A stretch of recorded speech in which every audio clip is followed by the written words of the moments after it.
Mathematics के banner तले आप लोगों को आज ये आमंत्रित किया गया। वो मुख्य अतिथि को हम आपके सामने में बुलाने जा रहे हैं, जिन्होंने इस कार्यक्रम के लिए पटना से चल करके आपके बीच में आने का प्रयास किया। हम आमंत्रित करेंगे अपने दोस्तों और युवाओं को अपनी वाणी से, अपनी मोटिवेशन स्पीच से आप अवगत करें। हमारे कोसों के चहेता, बिहार के प्रसिद्ध युवा और बिहार के प्रसिद्ध माननीय विधायक, मैं इसी के जन जन के नेता, कोसी के जन जन के नेता भाई डॉक्टर गौतम कृष्ण से निवेदन करेंगे कि भैया आप आवे मंच पर और युवाओं के जो आप संबोधित करें। माननीय विधायक, कोसी के जन जन के नेता, महिषी के युवाओं के चहेता, गरीब गुरबों का बेटा माननीय विधायक गौतम कृष्ण आपके बीच उपस्थित है। हम निवेदन करेंगे भैया कि आप इनको ऐसा टिप्स दें कि अगले बार एक नहीं, क्योंकि इसमें ज्यादा बच्चे अगले बार 2027 में एग्जाम देने वाला है। ऐसा टिप्स दे, ये गरीब के घर से निकल करके आपने आज प्रोफेसर बना और फिर उससे पहले आपने विधायक बना, उससे भी पहले आपने वीडियो के पद मतलब ये बीपीएससी के पद को छोड़ करके आज बिहार के भविष्य को एक बेहतर करने में अपना आप योगदान दे रहे हैं। और कोसी में जो आपने परचम लहराया, इतनी विकट स्थिति में भी इन युवाओं को आप अपनी वाणी से ऐसा उद्बोध करें कि अगले बार सृजन मैथमेटिक्स के बैनर तले एक नहीं 10 में 10 100 में 100 आवे। धन्यवाद। बहुत बहुत धन्यवाद रविंदर सर। मैं अपनी बातों को कहां से शुरू करूं? लगता है एक से एक ऐसा पन्ना है, जिन पन्नों पे बात करो तो लगता है 4-5 घंटे कम से कम निकल जाएंगे। तो सबसे पहले सृजन मैथमेटिक्स क्लास के बैनर तले आयोजित सम्मान समारोह में मैं सबसे पहले आदरणीय कमलेश सर को नमन करता हूं, प्रणाम करता हूं। आप सहरसा की धरती पे, कोसी कसार की धरती पे वह कीर्तिमान हासिल किया है जो लोग पटना, दिल्ली और कोटा ना जाने कहां लोग आशा भरी निगाह से देखते थे कि वहां बड़े विद्वान लोग होते होंगे, वहां के शिक्षक बहुत विद्वान होंगे, बड़े तकनीक से पढ़ाएंगे कि 100 में 100 बच्चा लाएगा, 100 में 99 लाएगा, 98 लाएगा, 97 लाएगा। लेकिन गर्व और खुशी की बात होती है कि ऐसे सर अगर हमारे कोसी कछार के इस पिछड़े हुए इलाके में मिल जाए तो उसको नमन करने का मन करता है, शरण स्पर्श करने का मन करता हूँ। मैं तो चाहता हूँ कमलेश सर कहाँ चले गए? सर आप आइए यहाँ।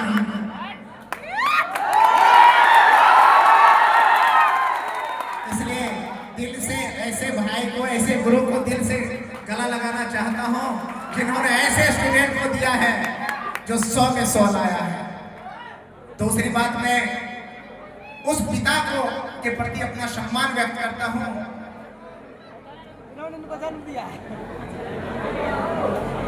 विकास कुमार जिन्होंने 100 में 100 लाए, उनके पूज्य पिताजी यहाँ बैठे हुए हैं। जब उन्हें कहा गया कि मंच पे आए हमारे सरकार जी के द्वारा और रविंदर सर के द्वारा, तो थोड़ा हिचकिचाया, मैं देख रहा था।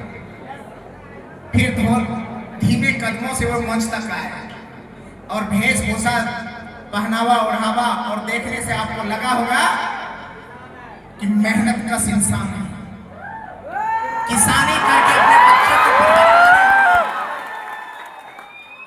ईमान और स्वाभिमान से इन्होंने अपने बच्चे को पाला होगा और पाल पोस करके जब थोड़ा सा बड़ा हुए तो आदरणीय कमलेश सर के सानिध्य में छोड़ दिया और यहाँ से वहां 100 में 100 लेकर के अपने माता पिता के उस मेहनत का सम्मान किया, अपने समाज के उस शिक्षा और संस्कार का सम्मान किया और अपने गुरु का मान और सम्मान बढ़ाया, जिसके वजह से आज हम लोग सभी एकत्रित हैं।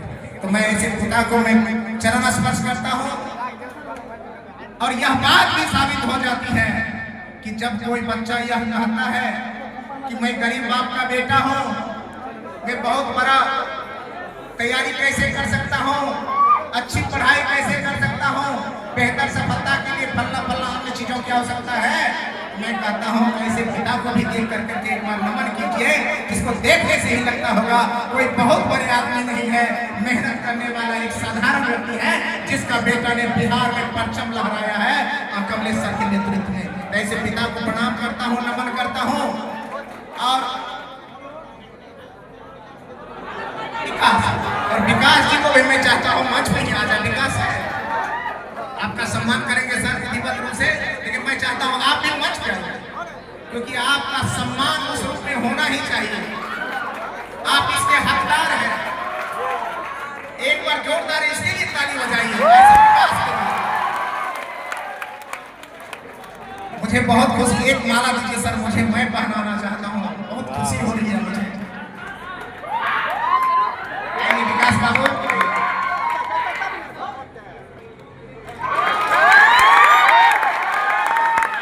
सच में कहूं, अभी जब विकास के पापा मंच पे चल रहे थे तो मेरे पता नहीं मेरा आंख भर रहा था।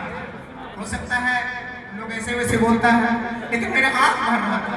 इसका कारण ये था कि सफलता को जब माता पिता देखते हैं, बच्चे की सफलता को, तो उसे बड़ी सुकून महसूस होता है। उनको लगता है कि मैंने अपने बच्चे के लिए जो मेहनत किया है, मैंने अपने बच्चे के लिए जो अरमान सजाया है, मेरे सामने में मेरा बच्चा मेरा सीना चौड़ा कर रहा है, मेरा सर ऊंचा कर रहा है और गौरवान्वित पल मेरे सामने में उपस्थित कर रहा है। और थोड़ा सा गौतम के अभागा इस मामले में रह गया। आंसू आने का कारण ये था कि आज से 5 महीना पहले मेरे पिताजी गुजर गए।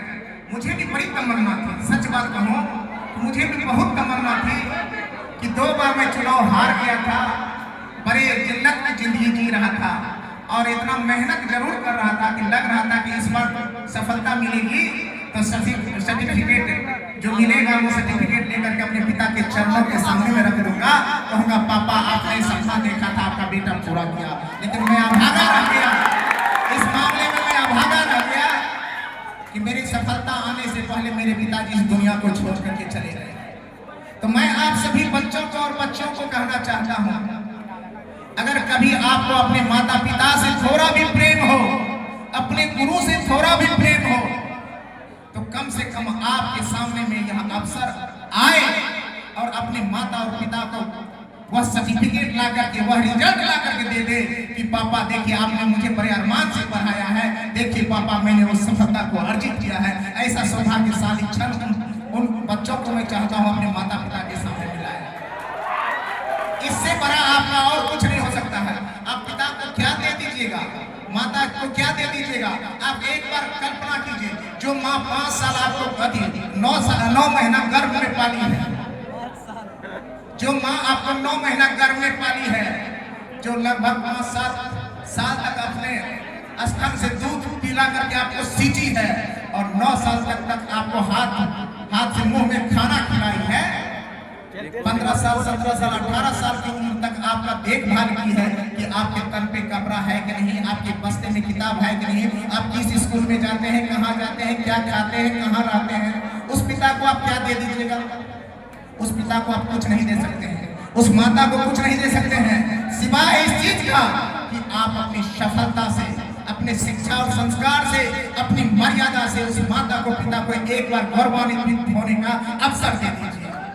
वह गर्व से कहे कि मैं इसका बाप हूँ, और माँ गर्व से कहे कि मैं इसकी माँ हूँ। इससे बड़ा कुछ आप उसको नहीं दे सकते हैं। वह बच्चे कितने बड़े गलत होते होंगे, वह माँ बाप कितने अभागे होते हैं, जिन माँ बाप को अपने बच्चों की वजह से कभी कभी आंख में आंसू आ जाता है, कहने के लिए कुछ बचता नहीं इसका।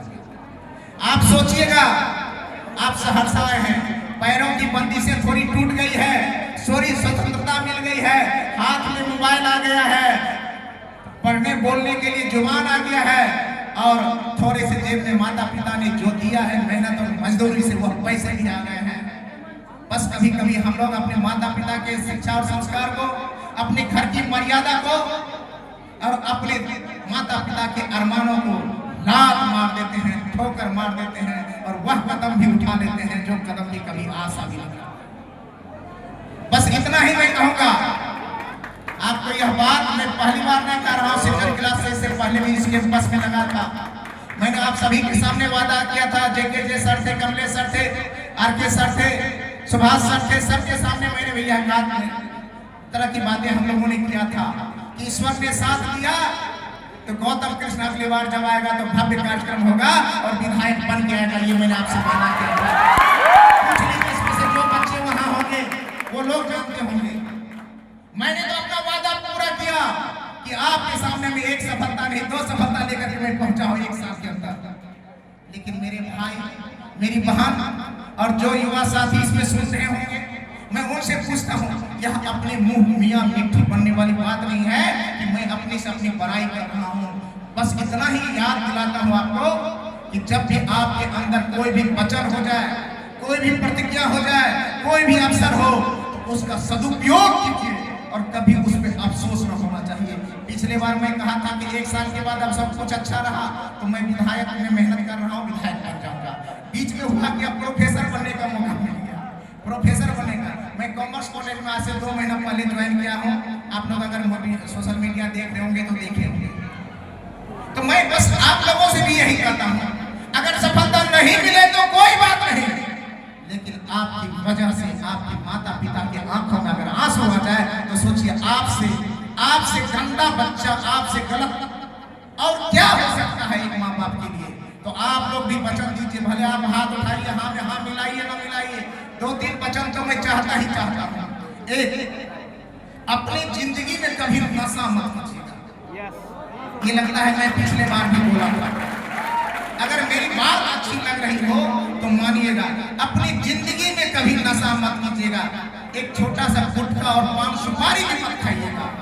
अगर खाने का होता, अगर गौतम कृष्ण खाया होता या खा रहा होता तो गौतम कृष्ण आपके सामने भी यह बात नहीं होती। और मैं तो जानते हैं आप लोग, मैं तो बहुत बड़ा कलाकार आदमी हूँ, कहिए ना कैसे लोग अपना 100-200 पान गुटखा में बर्बाद कर देता, हम बचा लेते हैं।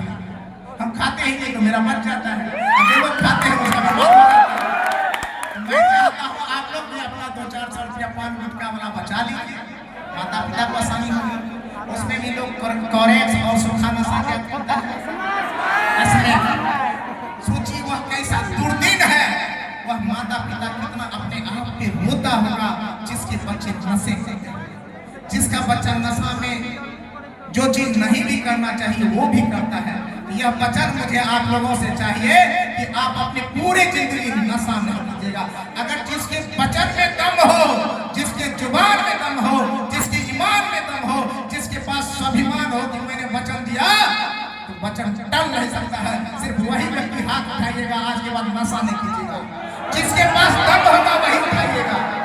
जिसकी बात में जुबान में कोई ताकत नहीं है वो आदमी हाथ नहीं उठाइएगा, क्योंकि उस व्यक्ति के जुबान में, ईमान में, स्वाभिमान में और वचन में कोई ताकत नहीं होती है।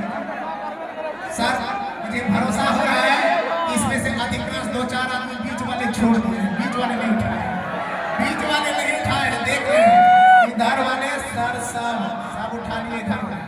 चलिए आप लोगों को बहुत बहुत शुक्रिया, आपका बड़ा भाई हूँ, फिर भी हाथ जोड़ करके शीश नवा करके कहता हूँ भैया मेरी कोई बात मत मानिएगा, लेकिन यह बात जरूर मानिएगा, अपनी जिंदगी में नशा मत कीजिएगा, जिंदगी में नशा मत कीजिएगा। भैया लोग आएंगे मन से भी बड़ी बड़ी बातें बोलते आते हैं, पढ़ाई की बातें बहुत बोले जाएंगे, लेकिन भैया मैं वो बात नहीं बोलता हूँ। माता सरस्वती ने आप सभी को विद्या दिया है, सबको आपको तेज बनाया है, तराक बनाया है, बहुत बेहतर बनाया है, लेकिन जो बात मैं आपसे कहता हूँ वो दिल की बात है, वो दिमाग की बात नहीं है। इसलिए मैं कहा जिंदगी में नशा नहीं कीजिएगा। एक दूसरा बात मैं कहता हूँ, जिंदगी में कभी शॉर्टकट तरीका मत अपनाइए। लोगों को लगता है शॉर्टकट तरीका से नौकरी ले लेंगे, सेटिंग से, कभी चालाकी से, परीक्षा में किसी को बैठा करके। कभी भी जिंदगी में यकीन कीजिए कि जिंदगी में, अपने जिंदगी में कभी शॉर्टकट फार्मूला नहीं अपनाना है। जब भी करना है तो एक चीज को विश्वास करना है, मेहनत पर मेहनत पर मेहनत पर। दुनिया आपको धोखा दे सकता है, लेकिन आपका किया हुआ मेहनत कभी आपको धोखा नहीं देता। 2015 का मैंने चुनाव लड़ा, हार गया। 2020 का चुनाव लड़ा, साजिश के तहत मुझे हरा दिए गए। 2025 का चुनाव लड़ा, साजिश के तहत कुछ भी हो, चुनाव जीत करके आप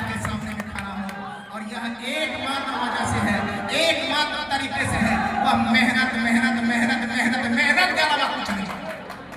मेरे पास आपको लाज लगता होगा बोलने में, क्योंकि गरीबी के बारे में बोलने में बहुत लोगों को, बहुत युवाओं को लाज लगता है। मैं कहता हूँ मोटरसाइकिल पर बैठ जाता था, 10 जगह मुझे जाने होते थे और मोटरसाइकिल में तेल नहीं मिलता था। ये सौगंध खा के कहता हूँ, किसी की सेफ्टी लेने के लिए नहीं, अपने दिल और आत्मा की बात कहता हूँ। और अभी हमारे सरकार भाई ने कहा कि अमन जी हमारे बहुत चहेते हैं, सच में